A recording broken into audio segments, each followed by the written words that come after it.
ഭരണസിര കേന്ദ്രങ്ങളെയും police സംവിധാനത്തെയും ഒരുപോലെ ഞെട്ടിച്ച സംഭവമാണ് ശബരിമല സ്വർണ്ണക്കൊള്ള കേസുമായി ബന്ധപ്പെട്ട് തിരുവിതാംകൂർ ദേവസ്വം ബോർഡ് മുൻ അംഗവും CPI നേതാവുമായ KP ശങ്കരദാസിന്റെ arrest.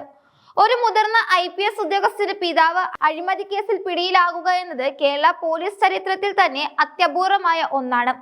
Kochi city police കമ്മീഷണറായ ഹരിശങ്കറിന്റെ പിതാവാണ് ശങ്കരദാസ് എന്നത് കേസിന് വലിയ വാർത്താ പ്രാധാന്യം നൽകി. ശബരിമല അയ്യപ്പസ്വാമിയുടെ വിഗ്രഹത്തിൽ ചാർത്തുന്ന സ്വർണവുമായി ബന്ധപ്പെട്ട ക്രമക്കേടുകൾ ഉയർന്നു വന്നത് മുതൽ അന്വേഷണ നിഴലിലായിരുന്ന ശങ്കരദാസിനെ ഒടുവിൽ പ്രത്യേക അന്വേഷണ സംഘം ആശുപത്രി കിടക്കയിൽ വെച്ച് അറസ്റ്റ് ചെയ്യുകയായിരുന്നു. കേസിൽ പ്രതിയായത് മുതൽ പോലീസിനെ വെട്ടിച്ച് ആശുപത്രികളിൽ അഭയം തേടുകയായിരുന്നു ഇദ്ദേഹം. എന്നാൽ കോടതിയുടെ കർശന ഇടപെടലുകളും അന്വേഷണ സംഘത്തിന്റെ കൃത്യമായ നീക്കങ്ങളും ഒടുവിൽ അദ്ദേഹത്തിന്റെ പഴുതുകളെല്ലാം അടച്ചു. കഴിഞ്ഞ കുറച്ച് ദിവസങ്ങളായി കൊല്ലത്തെ ഒരു സ്വകാര്യ ആശുപത്രി കേന്ദ്രീകരിച്ച് വലിയ നാടകീയ നീക്കങ്ങളാണ് അരങ്ങേറിയത്. ഞായറാഴ്ച ഇദ്ദേഹത്തെ തീവ്രപരിചരണ വിഭാഗത്തിൽ നിന്നും വാർഡിലേക്ക് മാറ്റിയിരുന്നു. എന്നാൽ അറസ്റ്റ് ഭീഷണി നിലനിൽക്കുന്നതിനാൽ പെട്ടെന്ന് തന്നെ രക്തസമ്മർദ്ദം ഉയർന്നുവെന്ന് കാണിച്ച് വീണ്ടും ICUവിലേക്ക് മാറുകയായിരുന്നു. ഇതിനിടെ കൊല്ലം കോടതിയിൽ സമർപ്പിച്ച ജാമ്യാപേക്ഷ വിധി പറയാനായി മാറ്റിവെച്ചു. ഈ സമയം അത്രയും ആരോഗ്യസ്ഥിതി മോശമാണെന്ന് കാണിച്ച് അറസ്റ്റിൽ നിന്ന് ഒഴിഞ്ഞു മാറാനാണ് ശങ്കരദാസ് ശ്രമിച്ചത്. എന്നാൽ ഇതിനിടെ ഹൈക്കോടതിയിൽ നിന്നുണ്ടായ അതിരൂക്ഷമായ പരാമർശങ്ങൾ അന്വേഷണ സംഘത്തെയും പ്രതിയെയും ഒരുപോലെ സമ്മർദ്ദത്തിലാക്കി. മകൻ പോലീസ് ഉദ്യോഗസ്ഥനായതുകൊണ്ടാണോ ഈ ആശുപത്രി നാടകങ്ങളെന്നും അന്വേഷണത്തിൽ ഇത്രയും അസംബന്ധങ്ങൾ സംഭവിക്കുന്നത് എങ്ങനെയെന്നും കോടതി ചോദിച്ചു.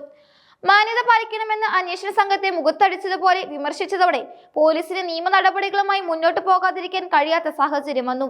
തിരുവനന്തപുരത്തെ ഈഞ്ചയ്ക്കലുള്ള പ്രത്യേക അന്വേഷണ സംഘത്തിന്റെ ഓഫീസിന് തൊട്ടടുത്തുള്ള ആശുപത്രിയിലാണ് ഇദ്ദേഹം ചികിത്സ തേടിയിരുന്നത്.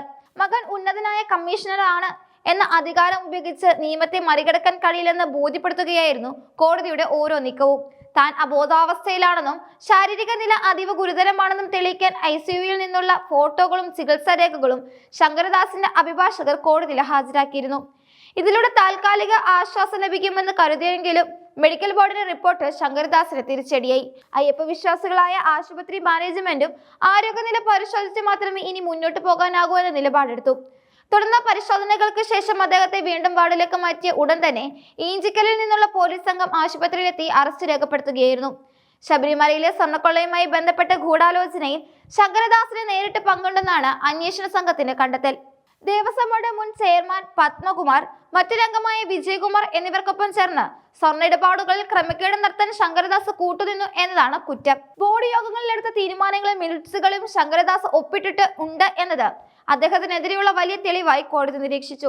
അതുകൊണ്ട് തന്നെ തനിക്ക് ഇതിൽ പങ്കില്ലെന്ന വാദം കോടതി അംഗീകരിച്ചില്ല.